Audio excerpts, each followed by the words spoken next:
Gurur Brahma, Gurur Vishnu, Gurur Devo Maheshwara, Gurureva Param Brahma, Tasmai Shri Gurave Namaha. Chinmayam Vyapyat Sarvam, Trailokyam Sacharacharam, Tat Padam Darshitam Yena, Tasmai Shri Gurave Namaha. Tvameva Mata Cha Pita Tvameva, Tvameva Bandhuscha Sakha Tvameva, Tvameva Vedya Dravinam Tvameva, Tvameva Sarvam Mama Deva Deva, Tvameva Sarvam Mama Deva Deva. Jai Guru. Om Sahana Bhavatu, Sahana Bhunaktu, Sahaviryam Karavavahai, Tejasvinavadhitamastu ma vidvishavahai. Om Shanti, Shanti, Shanti.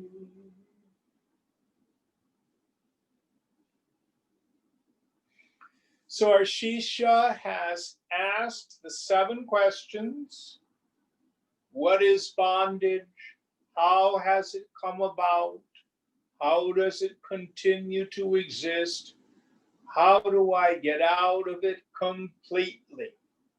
What is the not self? Who is the real self? And what's the process of discrimination between the two?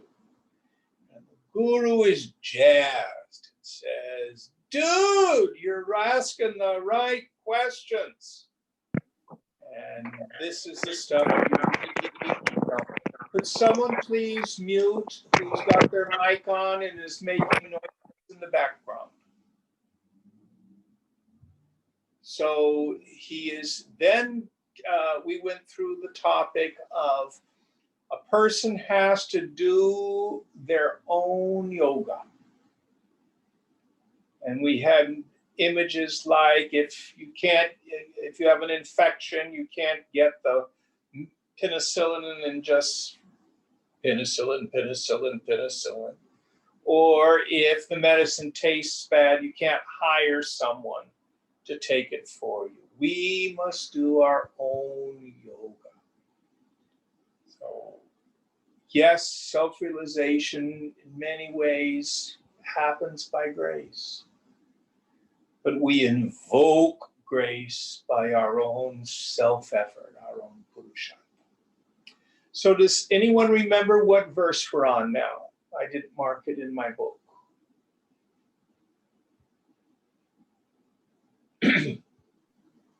Deepa, do you know? We're starting with 70. We're starting 70? Yes. I marked it down. I think that's right. I have the same on my book. All right. So will you help us out, please, Ganesh? Tata Shrutistan Mananam Tatatva Dhyanam Chiram Nitya Nirantaram Muneh Tato Vikalpam Parametya Vidvan Ihaiva Nirvana Sukham Samrichhati. Thereafter comes hearing, then reflection on what has been heard, and lastly, long, constant, and continuous meditations on the truth for the Muni. Ultimately, that learned one attains the supreme Nirvikalpa state and realizes the bliss of Nirvana in this very life.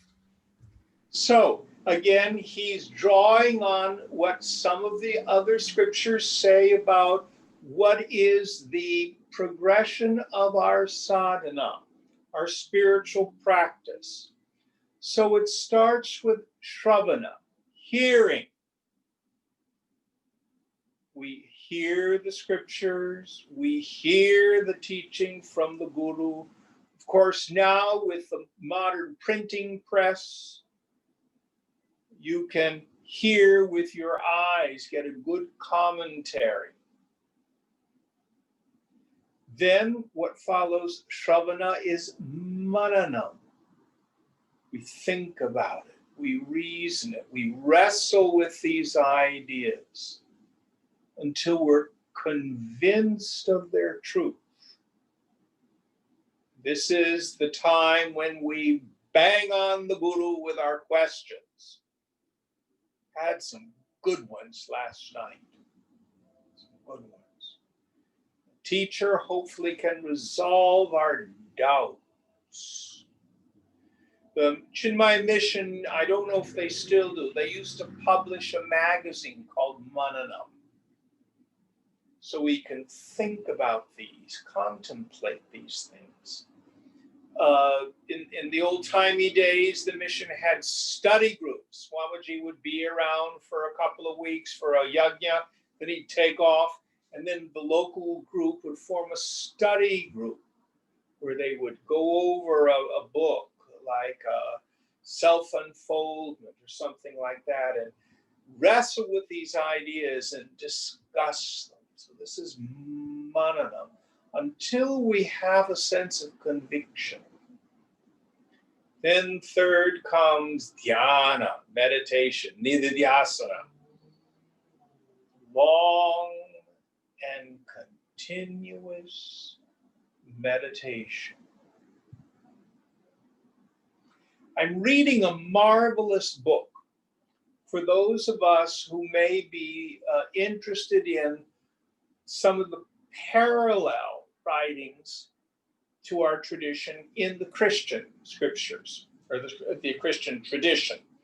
So this is a book called Into the Silent Land by an Augustinian priest named Martin Laird.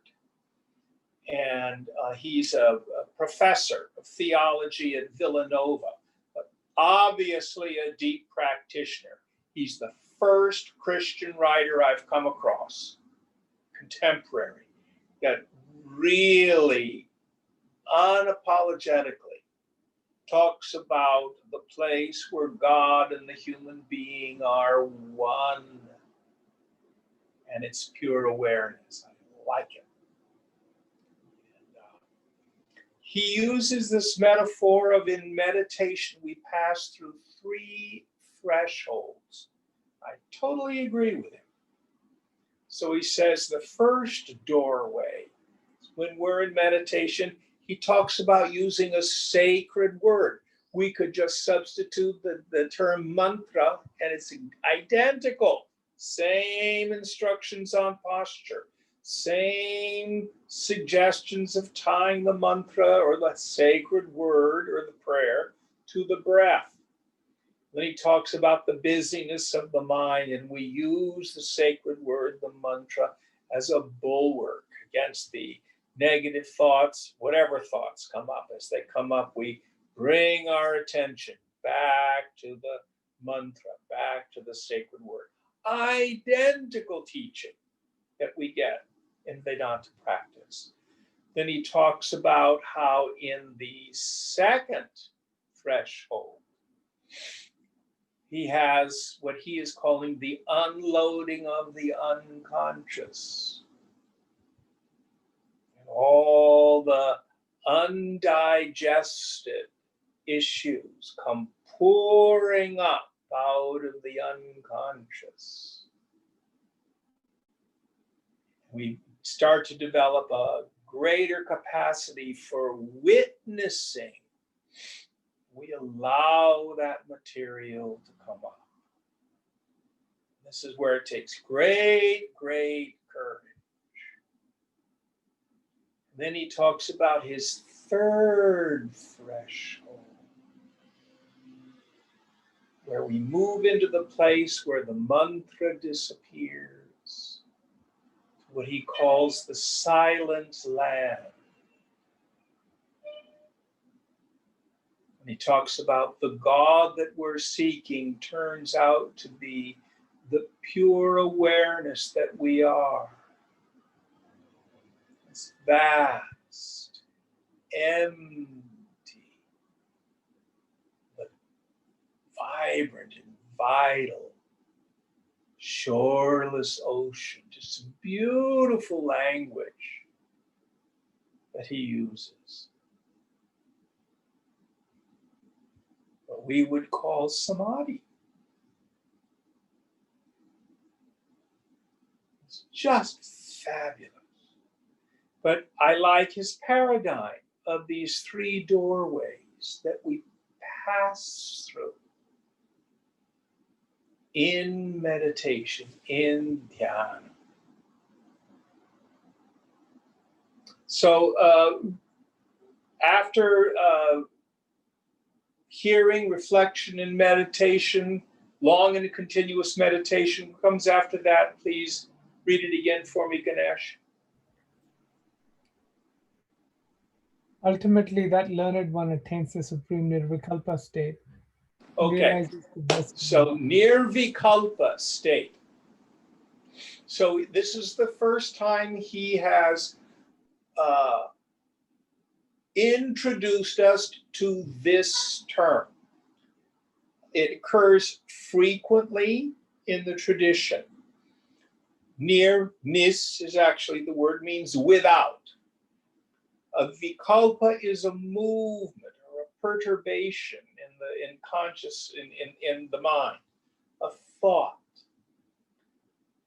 Sama equal the mind. So absolute quiescence of mind without any perturbations at all.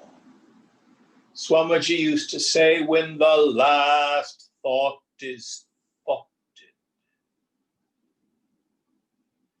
before the next thought starts thoughting. The scriptures define nirvikalpa as when the distinction between knowing and known is gone.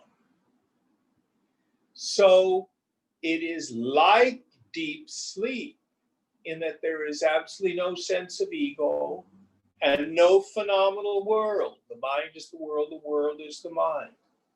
But in deep sleep, the mind is still covered by ignorance. There's this dark veil, I know nothing. Samadhi, nirvikalpa samadhi, are fully conscious. All limitation is gone. Now, whenever we teach nirvikalpa, we always have to teach the two definitions. In the phenomenal world, there is the distinction. Knower, knowing, and known. I, Jim, through seeing, cognize the phone. I, Jim, through hearing, cognize the traffic. Knower, knowing, and known. But how do you know that you are you? You do not see, hear, taste, touch, or smell yourself. You don't emote yourself. You don't think yourself. Yet you know you are. I is the knower. I is the means of knowledge. I is that which is known, but not known as an object.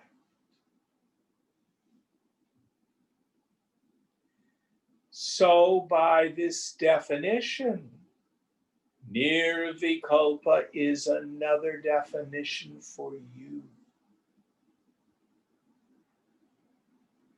Now, some people get all hung up chasing the mind state of nirvikalpa samadhi. My suggestion is don't worry about it. Just keep your attention introverted on yourself and keep renouncing, letting go of all of your attachments, all of our identifications. Jim, will I know it when I've had a nirvikalpa? It is absolutely self-validating.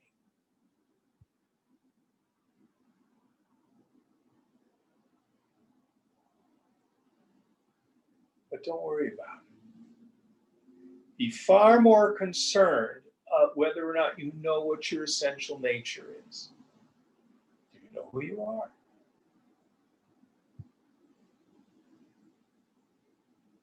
Some people, they have a big, thunderous nirvikalpa and it's earth-shaking and everything's different. Other people, it can be just this shift.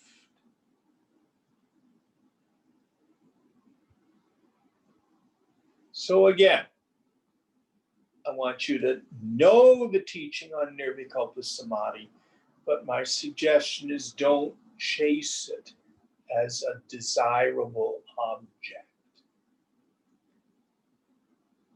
What you want to do is focus on, do I know who I am? So, enters into the nirvikalpa state. What's the next idea, please, Ganesh? And realizes the bliss of nirvana in this very life. So now we have another technical word, nirvana. It's a word the Buddhists use. It literally means blown out. And what we want to do is think of the image from which it's drawn, which is a lamp, or we could say in our modern times, a candle. So when you see the flame of a candle, that's the great metaphor for the desiring, struggling, questing, egocentric personality. I want. We have kartavya, obligatory actions that must be accomplished. Struggling. Now, if you see a candle in a windless room, it looks like a solid thing, the flame. You take a photograph of it, you get a solid, looks like this thing called a flame. But in actuality, a flame is a dynamic event. It's the constant oxidization of gases. It's really always in motion, always moving. So is the ego sense, the sense that I'm a person. It's not a solid entity. I personally like to use the language that Gaudapada uses. He doesn't talk about the jiva per se as some entity, the individuality. He calls it jiva bhavana, the attitude or the feeling that I'm a person. Now, when knowledge dawns on the mind and there's this shift in identification, that struggling, longing ego is blown out.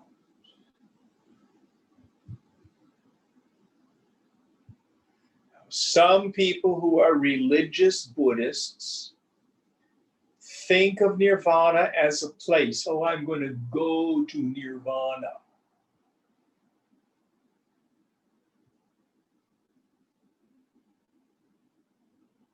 But it's very much like the Judeo-Christian notion of Sabbath. It's when all our strivings cease.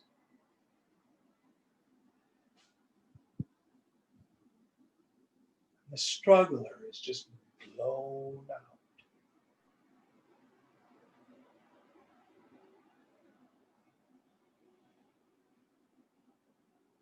Now, he briefly introduces these terms, which I've given you an initial definition and description. Just set it on the shelf for now. Does anyone have questions about this verse before we go on? Just a quick comment. Please, go ahead. Have you seen this new birthday candles, Jim, that, you know, you put them in the cake and then you blow them out and then they go out, but then they come back? Yes, I have. So I think my mind is like that. Like I sometimes manage to blow that candle out, or at least for a second it goes out and then it comes back alive again. It is possible for it to be blown out completely. Thank you for the hope. Thanks. There's another very famous chant, Gatte Gatte Param Gatte Parasam Gatte Bodhi Swaha. Gone. Gone. Completely gone. Completely gone beyond. Fully awake. Wow. Got a good translation of Swaha. Wow. That's what we want. Now, was there another person who wanted to make a comment or had a question? Well, I had a question. This reminds me of something that Sargadatta Maharaj said, actually, but I won't go into that, about the experience of the individual self. But there is, what do you, like Nirvikalpa Samadhi, what do you, is that like when the ego is completely blown out? Is that what you're saying? Nirvikalpa Samadhi. I gave kind of a long definition of it, Justin. Nirvikalpa Samadhi is defined as when the mind reaches a state of absolute quiescence and there is no sense of ego, there's no individual knower of the world and no phenomenal world. Yet, you're fully aware. Okay, thank you. But it's also another name for yourself. And we always teach both definitions. There are Vedantins who teach that Nirvikalpa Samadhi is not necessary. I just want you to know there is that school. Do you take it as necessary? I don't know if it's necessary. I can only say Swamiji taught it. That's the way I see it. But that's just, you know, I can only talk about, Shankara talks about it, Swamiji talks about it.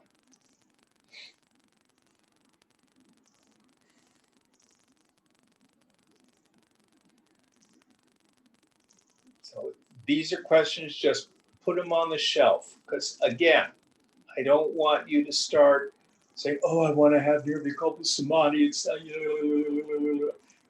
then you start jonesing for that.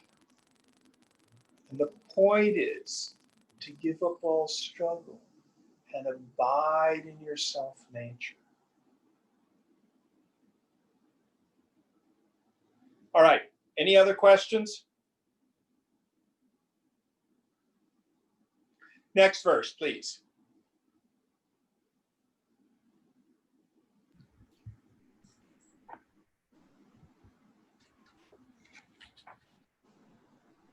यद्बोधव्यं तवेदानीम् आत्मानात्मविवेचनं तदुच्यते मया सम्यक् श्रुत्वात्मन्यवधारय. Now I'm going to describe the discrimination between the self and the not self most elaborately. It is what you ought to know. Listen to it properly and receive it well in your mind. So now he's going to take on the discussion of the discrimination, Atman, Anatman, Vivechanam, the discrimination between the self and the not self.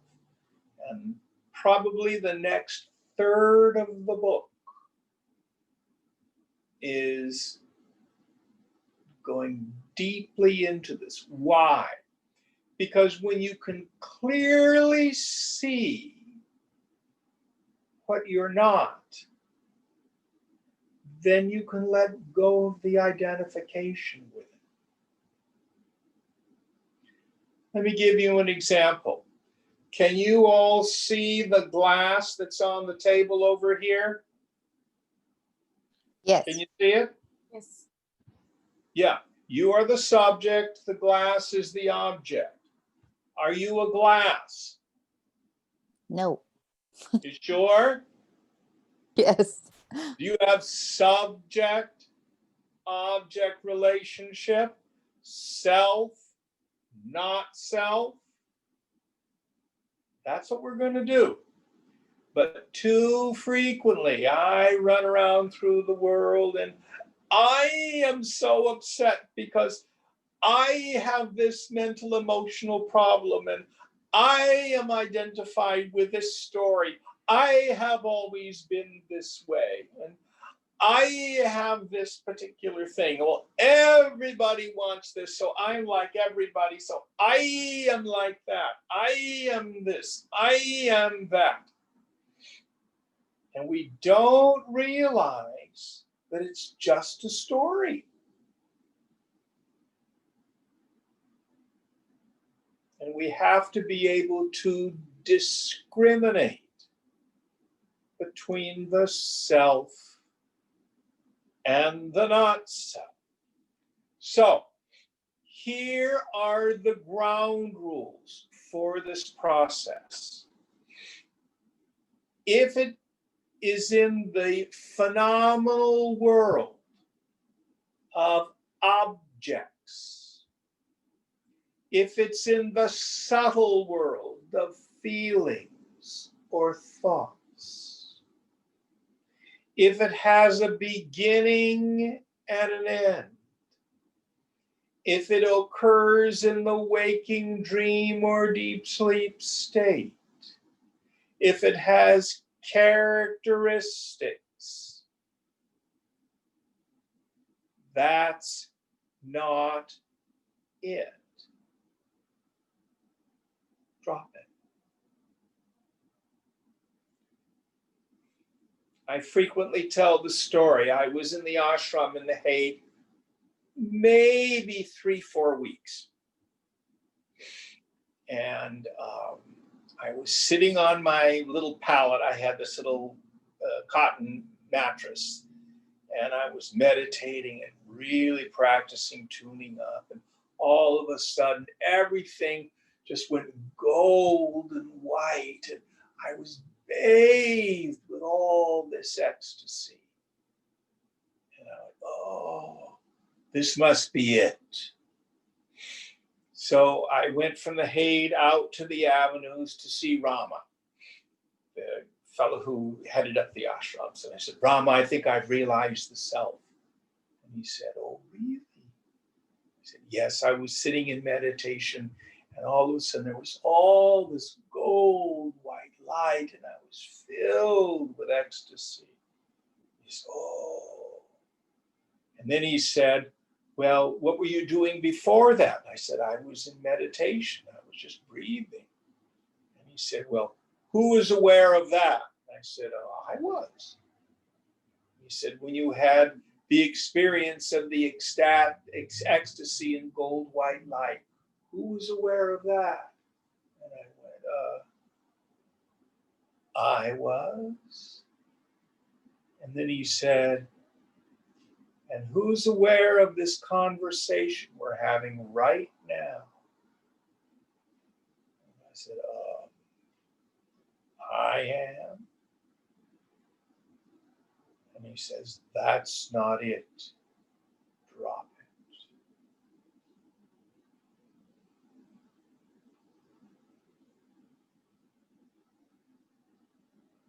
it. I can remember I was talking in a class once about how, in a sense, if you want to look at the Kundalini, in Jnana Yoga, we start by opening the crown chakra first.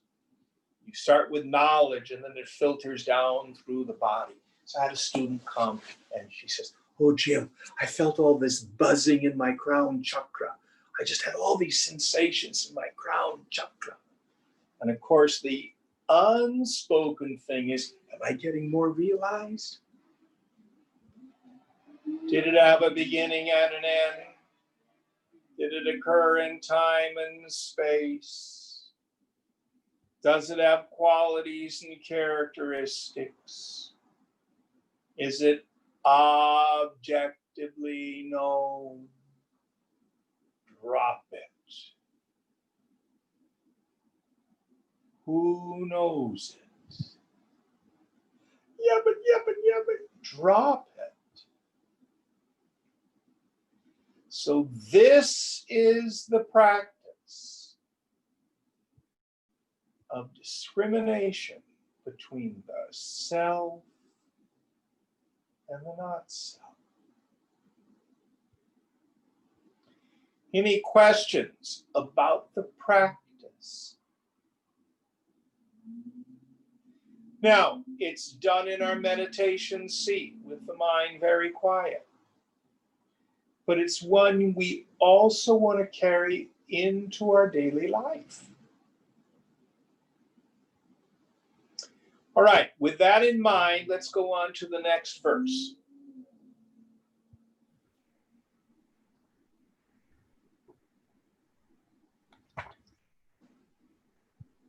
Majjasthimeda Palarakta Charma Swagaha Vayyaihi Dhatu Bhirebhinvitam Pado Uvaksho Bhujaprishtamastakaihi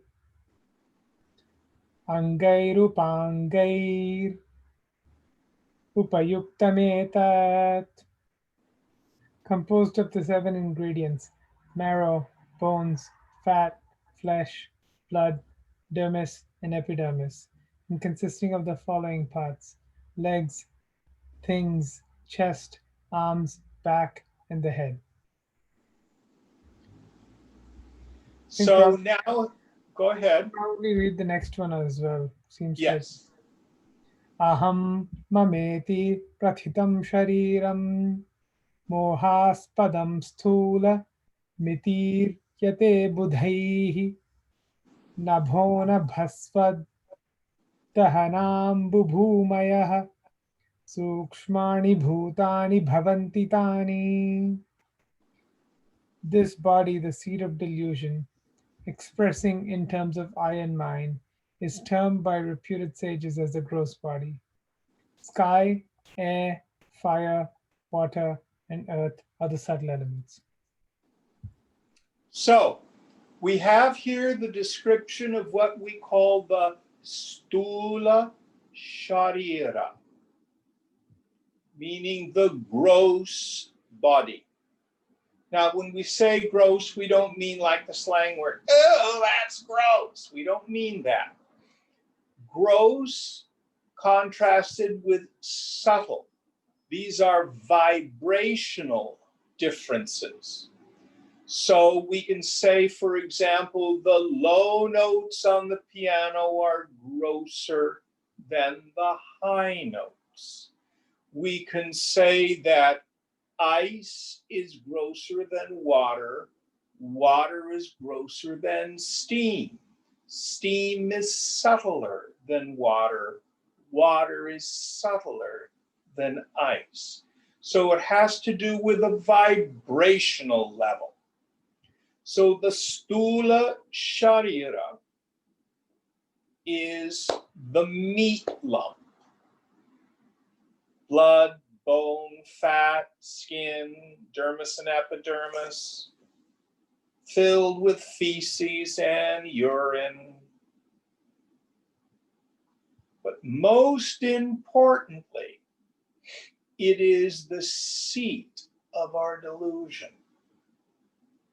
Other scriptures call it the bija vasana, the seed attachment. It is the location of our ego sense. I think I am my body.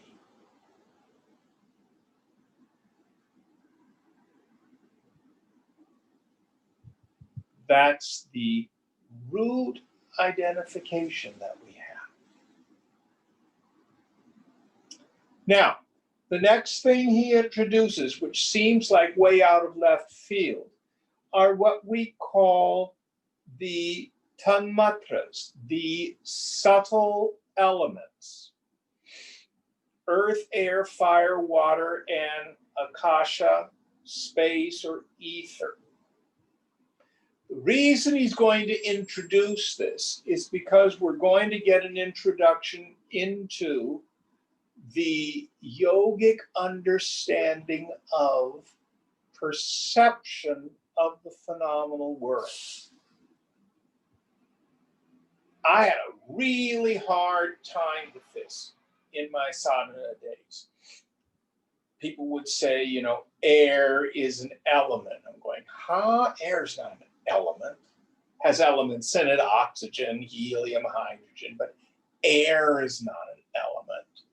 Earth is not an element. This is stupid.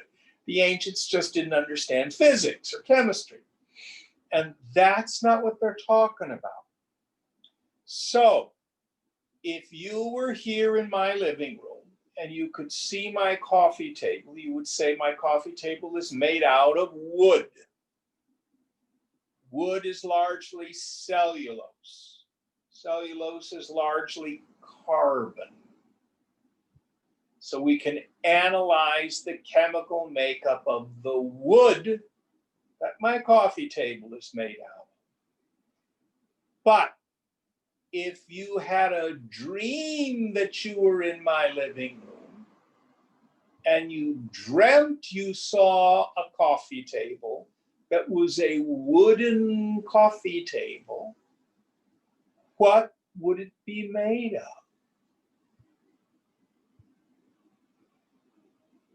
Earth, smellability. I spilled some salsa on it, you can smell it. Air, touch. You can put your hand on it. Fire, you can see it.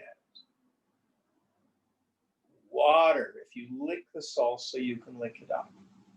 Taste. And ether, you can hear. So the 5 elements correspond to our sense perceptions. And they occur in a subtle form. Why? Because we have the full panoply of the senses in the dream state. They then occur in a grossified form in the waking state world. Now, this is a profound implication, because basically what Shankara is saying is that this phenomenal world comes about in the same way a dream does. When I have a dream, and I dream there are people, places, things, and situations, they come about because my mind is able to imagine them. Am I still online? I'm seeing my own photo. Yes, Okay. we can see. Yes, I Okay. can see you, Jim. Yeah, and I see you're being recorded. So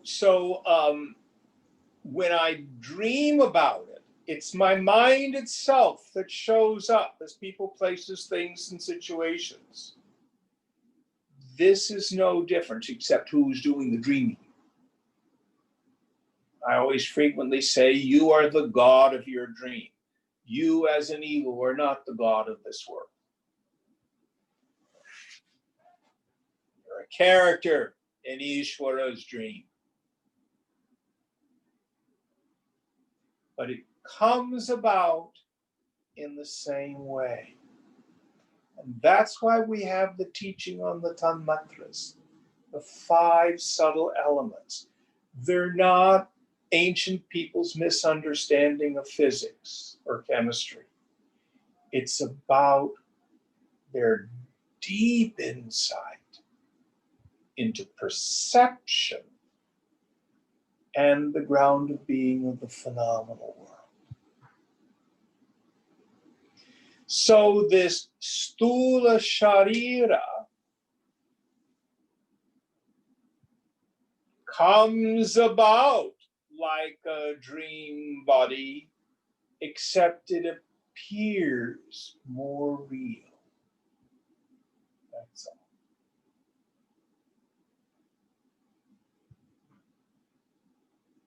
When you're dreaming, you are seemingly located in your dream body. That's where the locus of perception is. You peep out through your dream eyes, etc.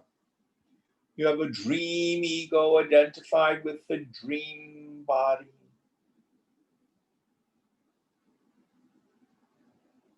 But are you in the body in your dream, or is your dream body in you?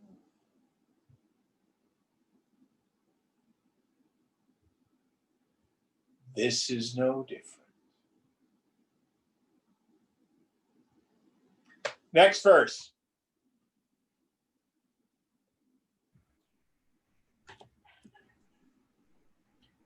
Parasparam Shaimihi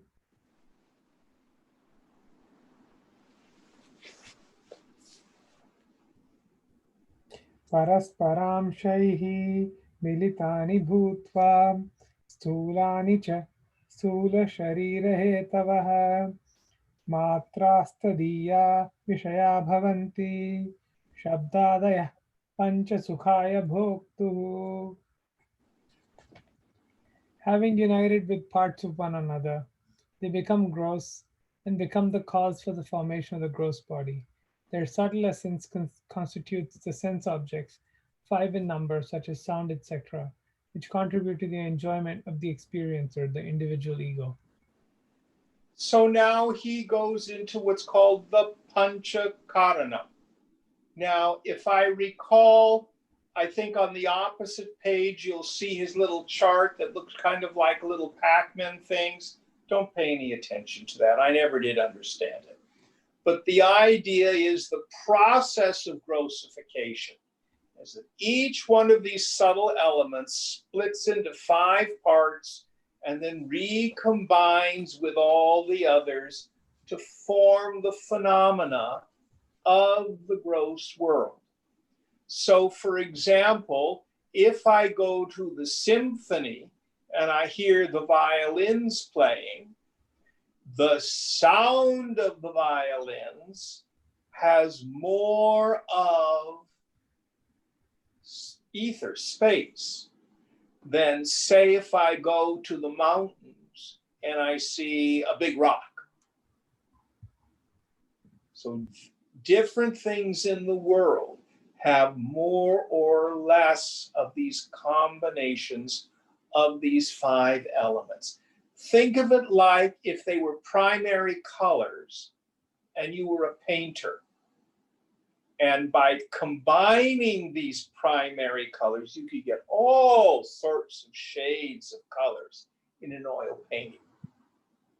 So also we take these 5 sense perceptions and they combine in various ways to make up the phenomena of the gross world.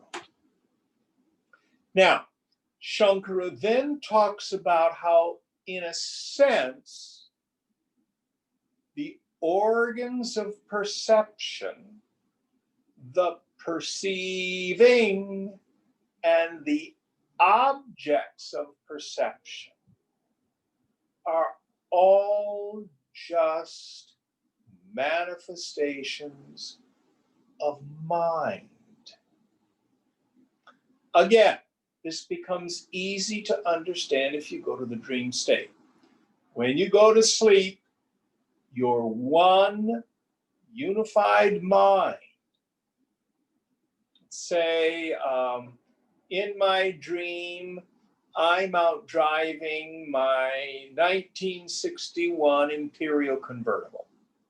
I actually had a 1961 Imperial convertible. It was black, looked like a Batmobile, driving my Batmobile.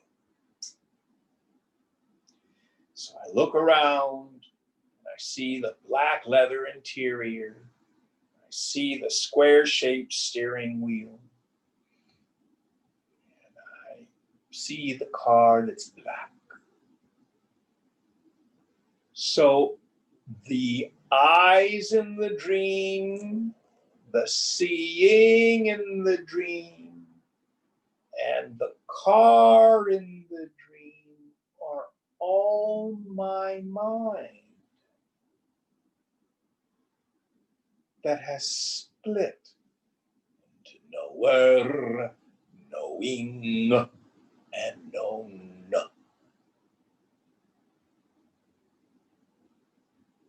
This is no different.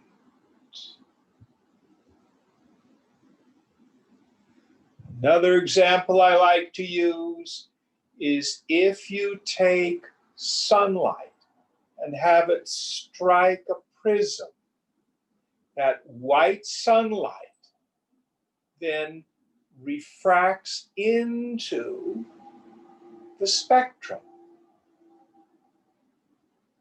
Consciousness, striking the subtlest part of the human intellect, splits into sense perception, sense objects, sense organs, eventually see mind and thought and everything.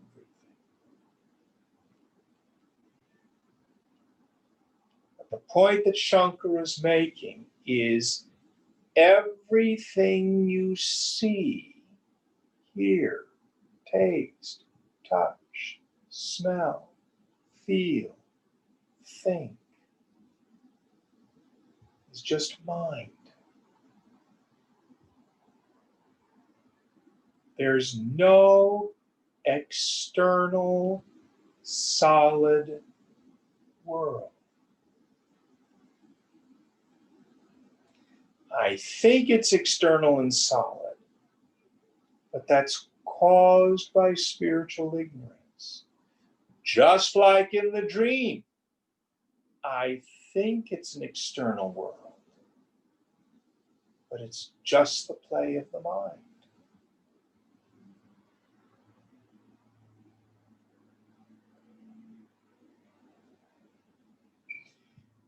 These can be difficult ideas to grasp in the beginning.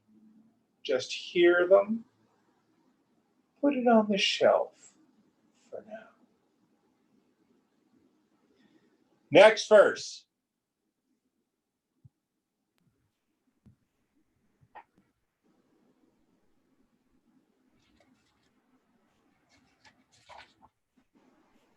येषु मूढा विषयेषु बद्धा रागो रूपाशेन सुदुर्दमेन आयान्ति निर्यान्त्यध ऊर्ध्वमुच्चैः स्वकर्मदूतेन जवेन नीताः. Those thoughtless ones were bound to these sense objects by the stout ropes of attachment, so very difficult to cut asunder, come and go, up and down, carried by the compelling force of the envoy of the reactions of their own past actions.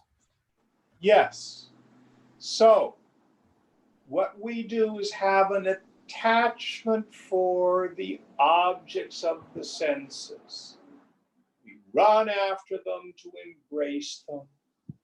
Then that leaves an impression in the unconscious, which we call a vasana, which at a future time sprouts and impels us into action again.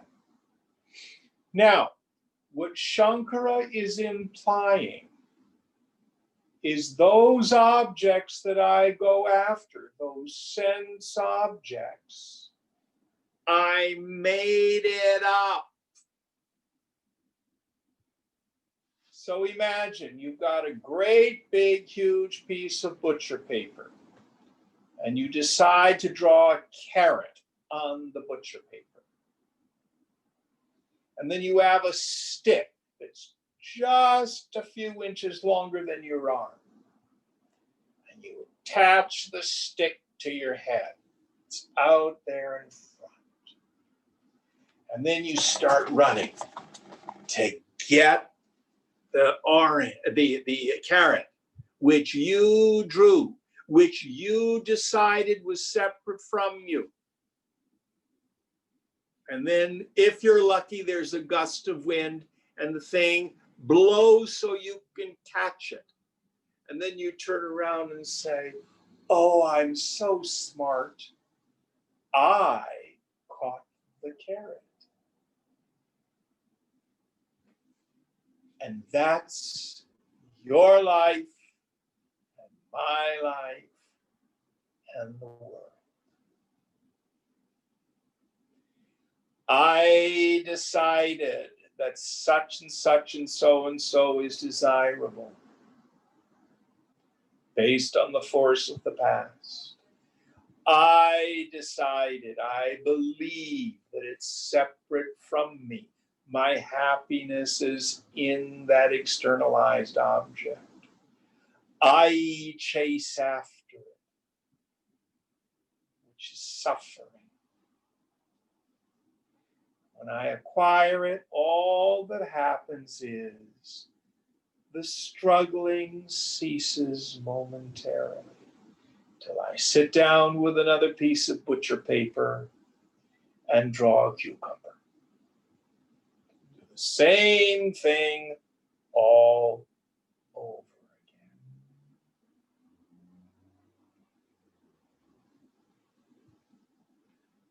Yet, because of ignorance, because of delusion, I think there's a world out there,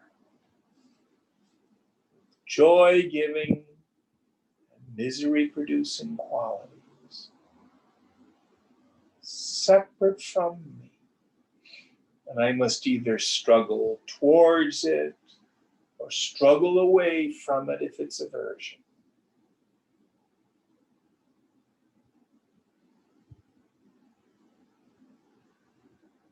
And I've created it all myself.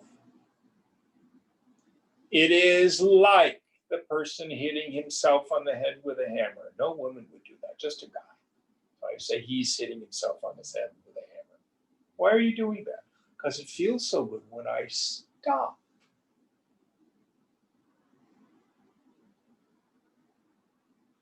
I want this, I want that, I want this, I want that. I finally get what I want. And I made all the decisions that it's going to be happy, bring me happiness. For a moment it stops. And I just change hands and start eating myself. I want this now. It's so mindless. And when yoga thunders, form is emptiness and emptiness is form. It's shunyata. It's not bad. It's just there's nothing there. I made it all up.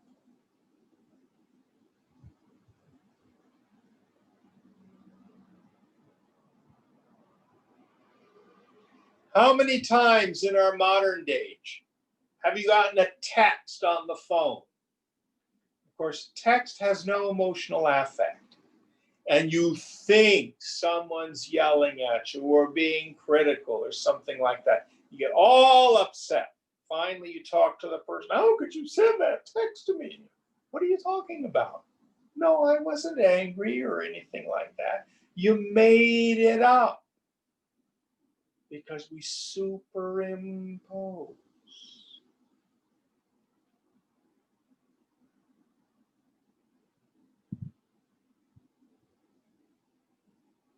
It's all just the play. Light and form.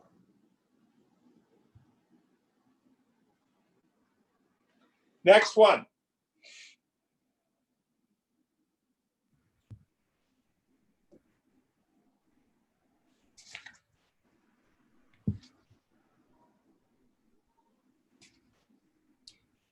Shabdadibihi panchabhireva panchatvamapuhu swagunena baddhaha kurangamatanga patangamina Vranganara pancha viranchitah kim.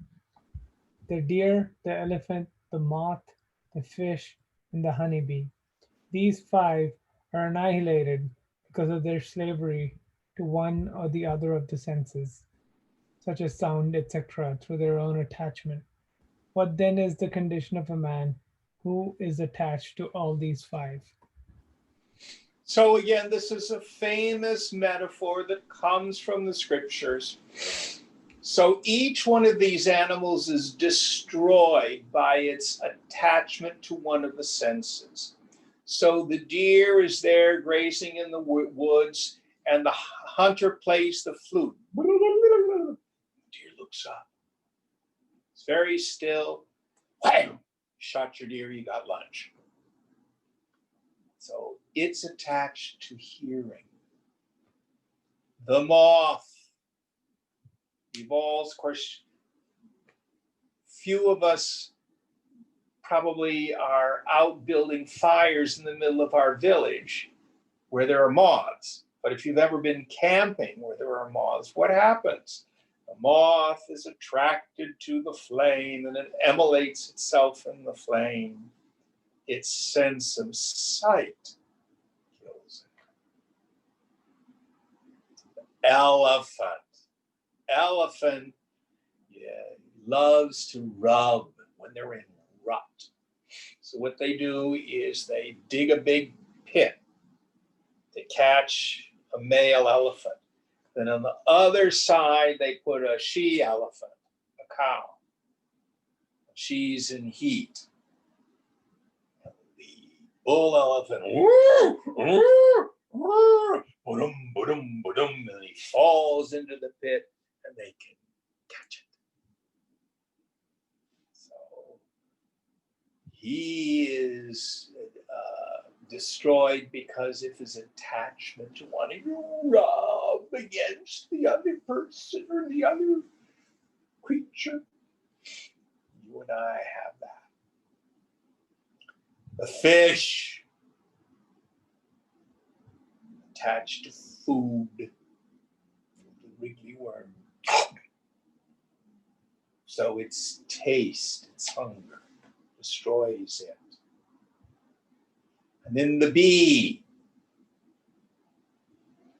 The bee gets captured. You can have flowers. The bee goes to the flower because of its sense of smell. And you can catch them and put them together for a hive. get honey and stuff like that. So it's destroyed by its sense of smell. Did I get them all, Ganesh? Yeah. So each one of these animals, this is just the poetry of the scriptures, is destroyed because of its attachment to one of these senses. Oh, but a human being, we've got them all. We have them all. We're so attached to the enjoyments we perceive through the sense organs. And what happens when I dance with the object of the senses in an egoistic way, meaning with I-ness and minus? I am going to dance with that object, and that's where the happiness is. Then after the fact, I engage in what the scriptures called chintya. After the fact, rumination over the experience that leaves an impression in the mind, this vasana, which not only compels me to want to repeat the action, but the vasanas themselves are what cover the mind, which keep us from being able to apprehend our self-nature. The strange mystery of spiritual ignorance, of avidya. Any thoughts on this? Next verse. Oh, no, we have to stop. What verse are we on now, Ganesh? 75, I think. 75? That's the next. I'm sorry, it's hard to hear you. Did you say 75? You're on 77. 77 is the next one. All right. So we have 10 minutes for questions. Anybody have any questions or comments?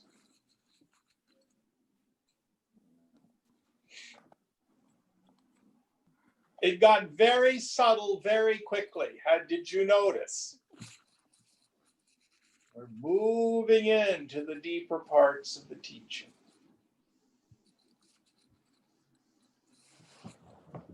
If you struggled with any of this, go back, reread these verses, read Swamiji's commentary, read through them on a daily basis during the week.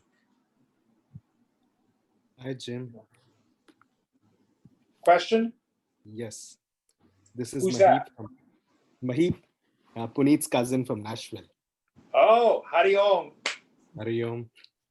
I just wanted to listen to that dream thing that you were saying earlier. It was confusing and also fun to hear. So I just want to hear it again.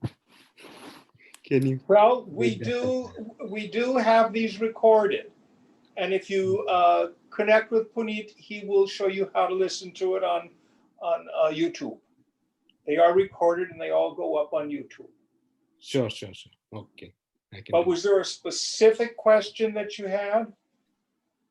I was just trying to understand that I am like when you said I am the dream or somebody, or am I the dream of somebody? So that was a confusing. Ishvara is the dreamer of this world, the Lord. So Vedanta does not posit what we call solipsism. Solipsism is where you maintain the reality of your ego and you think the whole world is a projection of your ego. Some of the Western metaphysical schools get into that. You stop having any relationships. You stop having any people. You know, why am I yelling at myself through my boss? Like the boss doesn't exist. Or everything becomes a symbol and a metaphor, but you see it all through your ego. And Vedanta says, no, it's not your ego that's doing the projecting. We participate in it when we get into our understanding of the total mind. We'll go into this more deeply. But you as an equipment, a body, mind, intellect, with an ego sense, you are one of the projections of the infinite. Does that make it a little clearer? Yes, thank you. Just like on a microcosm, all the characters of the dream are the projection of your individual mind. Macrocosm, Ishvara, projects all of this. The difference is when you project the dream, you, the projector, are ignorant that it's a dream. When Ishvara projects the dream, he is not ignorant. The beings in his dream may be ignorant, but he knows what he's doing.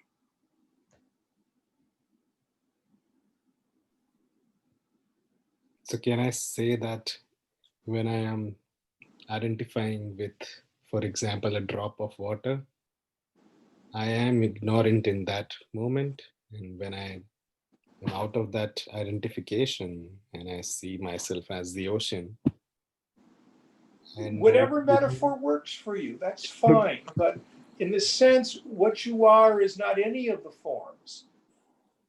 You're the consciousness in which they rise and fall.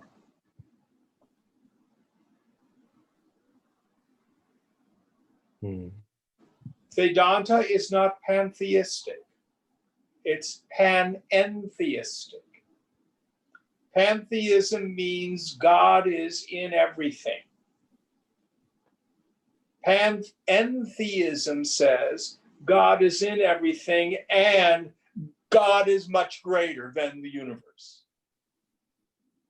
So Krishna says, in one small corner of my infinite being, the entire cosmos exists. Now, when you find out who you are, not your ego sense, but Atma, then you can say the whole universe rises and falls in me. I am Atma, Brahma. This self actually is Brahma.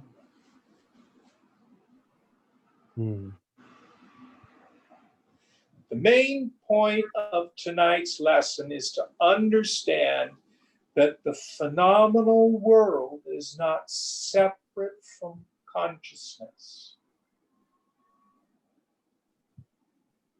It is consciousness appearing as name and form.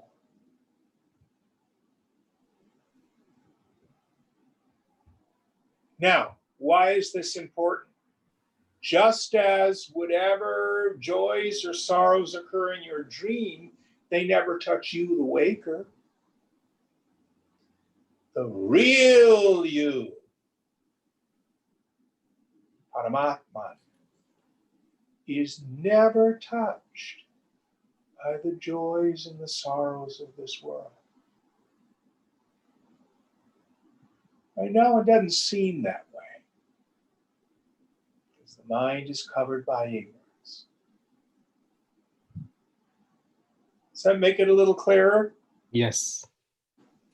Excellent question. I'm sorry if I was not clear in explaining it. That's okay. Any other questions?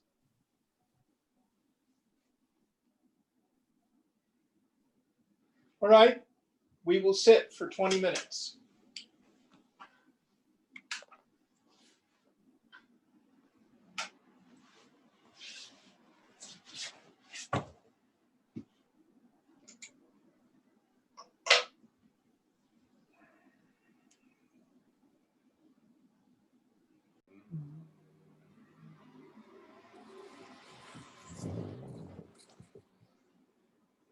Purnamada Purnamidam Purnat Purnamudachyate Purnasya Purnamadaya Purnameva Vashishyate. Om Shanti Shanti Shanti. Hari Om Sri Guru Pyo Namaha.